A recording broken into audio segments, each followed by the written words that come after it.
السلام علیکم ورحمۃ اللہ وبرکاتہ۔ جی آپ وعلیکم السلام۔ ٹھیک ہے، جواب نہ دیجیے گا، اگر جواب دینا تو آہستہ دے لیجیے گا ہے۔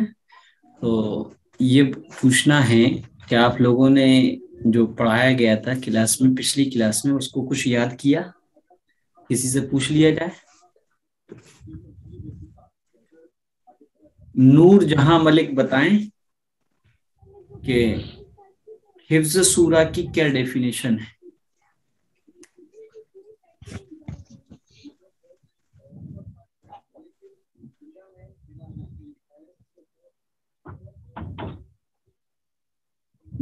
نور صبا بتا دیں۔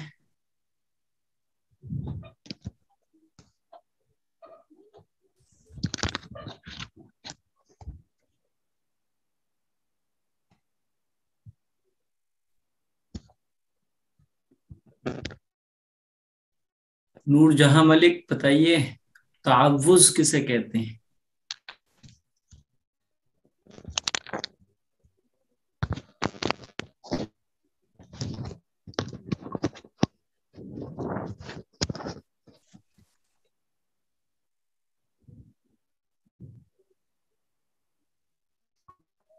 شبلی فاطمہ بتائیں۔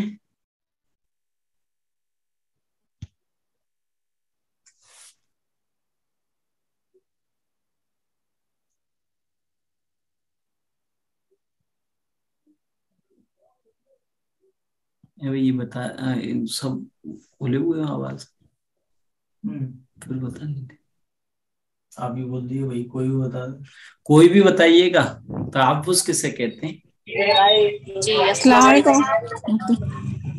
اعوذ باللہ کو کہتے ہیں، اعوذ باللہ من الشیطان الرجیم کو کہتے ہیں۔ اچھا، اور تسمیہ کسے کہتے ہیں؟ بسم اللہ الرحمن الرحیم۔ دعا اور تسمیہ سنت بسم کسے اللہ کہتے ہیں؟ الرحمن الرحیم کو بولتے ہیں۔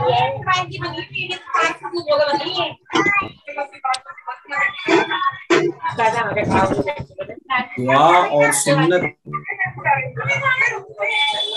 دعا اللہ تعالیٰ سے مانگنے کو دعا اور نبی کریم صلی اللہ علیہ وسلم۔ دعاؤں اور سنتوں پر عمل کرنے کا کیا فائدہ ہے؟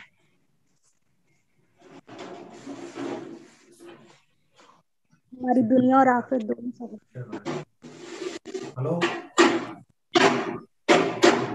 کوئی بھی دعا اور سنتوں پر عمل کرنے کا کیا فائدہ ہے؟ بند کر لے لالا، تیرا جوڑوں باہر چلا جا، سڑک پہ جا۔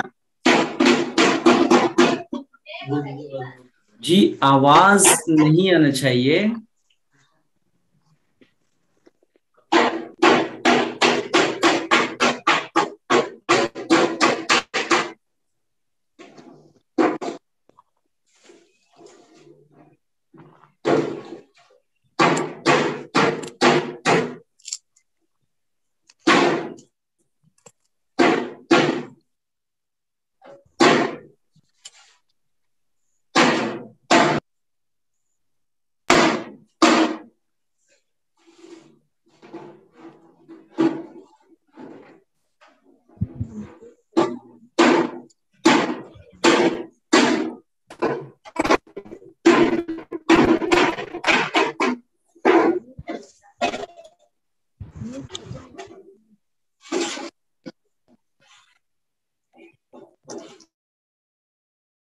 جی آج کے قرآن کریم کے سبق میں آپ کو بتایا جائے گا سورۃ الفاتحہ۔ قرآن کریم کی سورت ہے سورۃ الفاتحہ، جو کسی بھی سورت کا جز نہیں بلکہ قرآن کریم کا خلاصہ ہے۔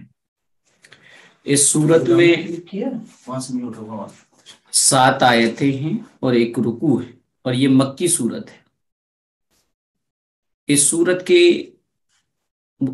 تقریباً 7 نام ہیں، نام تو بہت سارے ہیں لیکن 7 نام آپ یاد رکھیے گا۔ یہ ہو جائے گا، کر لو۔ اس سورت کو سورۃ الفاتحہ بھی کہتے ہیں اور الحمد شریف بھی کہتے ہیں، اور سورہ شفا بھی اس کو کہتے ہیں، اور اس کو خلاصۃ القرآن بھی کہتے ہیں کیونکہ قرآن کریم کا اس میں خلاصہ ہے، اور اس کو ام الکتاب بھی کہتے ہیں، اور اس کا نام سورۃ الفاتحہ بھی ہے، سورۃ الفاتحۃ الکتاب بھی کہتے ہیں، اور سورہ شفا۔ اس سورت کی فضیلت یہ ہے کہ اللہ کے رسول صلی اللہ علیہ وسلم نے فرمایا یہ ایک واحد سورت ہے جو مجھے خصوصی گفٹ کے طور پہ اللہ تبارک و تعالیٰ کی طرف سے مجھے اور میری امت کو دی گئی، اور اللہ کے رسول صلی اللہ علیہ وسلم نے اس سورت کو سورہ شفا بتایا ہے، یعنی کسی بھی پریشانی میں، کسی بھی مرض میں اگر یقین کے ساتھ سورہ فاتحہ کو پڑھ کر پانی پہ دم کر کے پلا دیا جائے تو اللہ تعالی شفا عطا فرماتے ہیں۔ تو سورہ فاتحہ کے 7 نام ہیں، آپ کو یاد کرنا ہے، اور سورہ فاتحہ مکی ہے۔ قرآن کریم میں 114 صورتیں ہیں، اور ان 114 صورتوں کا جو نازل ہونے کی جگہیں وہ 2 ہیں۔ مکہ میں قرآن کریم کا جو نزول اور قرآن کریم اترنا جو شروع ہوا پیارے آقا حضرت محمد مصطفیٰ صلی اللہ علیہ وسلم پر، وہ مکہ کے ایک پہاڑ پر غار حرا میں قرآن کریم کی سب سے پہلی وحی، قرآن کریم کی سب سے پہلی آیت اور قرآن کریم جو اترنا شروع ہوا وہ مکہ میں، مکہ کے غار حرا میں۔ پھر اس کے بعد یہ مکہ کے بعد جب آپ پیارے آقا مدینے میں ہجرت کر کے چلے گئے، وہاں بھی قرآن کریم نازل ہوا، تو پورا قرآن کریم 22 سال 5 مہینے 14 دن میں نازل ہوا۔ پورا قرآن کریم 22 سال 5 مہینے 14 دن میں نازل ہوا، اور اس کا وہ حصہ جو ہجرت سے پہلے نازل ہوا اس کو مکی کہتے ہیں، مکی صورت یا مکی آیتیں کہتے ہیں، اور جو صورت اور آیتیں قرآن کریم کی مدینے میں ہجرت کے بعد نازل ہوئیں تو ان کو مدنی کہتے ہیں۔ تو سورۃ الفاتحہ یہ مکی صورت ہے، اور اس میں 7 آیتیں ہیں اور 1 رکوع ہے۔ یہ صورت عام طور پہ سب کو یاد ہوتی ہے، لیکن تلفظ صحیح نہیں ہوتا ہے۔ صحیح تلفظ کے ساتھ یاد کرنا ہے اور ٹھہر ٹھہر کر پڑھنا ہے۔ نماز میں 7 آیتوں میں پڑھنا ہے، 7 سانسوں میں پڑھنا ہے، 1 سانس میں پڑھنا بہتر نہیں ہے۔ سب سے پہلی آیت ہے الحمدللہ رب العالمین۔ عام طور پہ اس کو پڑھتے ہیں الحمدللہ رب العالمین، ہا نکالتے ہی نہیں، تو الحمدللہ رب العالمین الرحمن الرحیم مالک یوم الدین ایاک نعبد و ایاک نستعین۔ بعض لوگ ایاک پڑھ دیتے، ایاک نہیں، ایاک نعبد و ایاک نستعین اہدنا الصراط المستقیم۔ بعض پڑھتے ہیں اہدنا الصراط، اہدنا الصراط المستقیم صراط الذین انعمت علیہم غیر المغضوب علیہم ولا الضالین۔ اس کو بعض لوگ ولا الضالین اور لام کو 1 مرتبہ پڑھتے ہیں، ولا الضالین پڑھ دیتے ہیں، یہ غلطی ہے۔ لام 2 مرتبہ پڑھنا ہے، ولا الضالین۔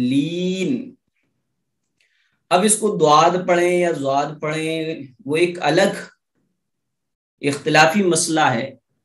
اگر کوئی ولا الضالین پڑھتا ہے اور سوچ رہا ہے اور اس کے علم میں ہے کہ یہاں پر زواد ہے، اور اگر کوئی ولا الضالین زواد کو دواد پڑھ رہا ہے تو اور نیت اس کی یہ ہے کہ زواد ہی ہے دال نہیں ہے، تب بھی درست ہے، لیکن بہتر یہی ہے کہ زبان کی یہ نوک اوپر کے دانتوں کی جڑ میں نہیں لگنا چاہیے، یعنی دال کا تلفظ نہیں آنا چاہیے، ولا الضالین، آمین۔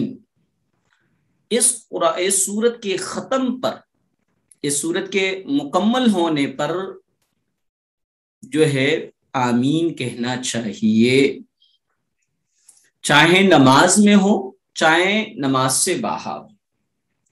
اس سورت کے ختم پر جیسی ولا الضالین کہیں ویسی ہی آمین بھی کہیں، یہ سنت ہے۔ تو یہ سورہ فاتحہ ہے، میں نے اس کے 7 نام بتائے، آپ کو یہ یاد کرنا ہے۔ یہ بھی یاد کرنا ہے کہ یہ مکی سورت ہے، اس میں 7 آیتیں ہیں اور ایک رکوع ہے۔ دعا اور سنت کے تحت میں کھانا کھانے کی دعا آئی تھی کہ کھانا کھایا جائے تو کیا دعا پڑھی جائے۔ اگر کھانا کھانے سے پہلے ہم دعا پڑھنا بھول جائیں تو کیا کریں؟ حضرت امیہ بن مخشہ رضی اللہ تعالی عنہ فرماتے ہیں کہ رسول اللہ صلی اللہ علیہ وسلم نے ایک شخص کو کھاتا ہوا دیکھا، اس نے بسم اللہ شروع میں نہیں پڑھی تھی، جب آخری لقمے میں اس نے پڑھا بسم اللہ اولہ و آخرہ، آخری لقمے میں کیا پڑھ لیا؟ آخری لقمے میں یا بیچ کھانے میں اس نے یہ پڑھا بسم اللہ اولہ و آخرہ۔ اس کا ترجمہ یہ ہے کہ شروع اور آخر میں اللہ کا نام لے کر کھاتی ہوں یا کھاتا ہوں۔ تو آپ صلی اللہ علیہ وسلم مسکرائے اور فرمایا کہ شیطان اس کے ساتھ کھانا کھاتا رہا، جب اس نے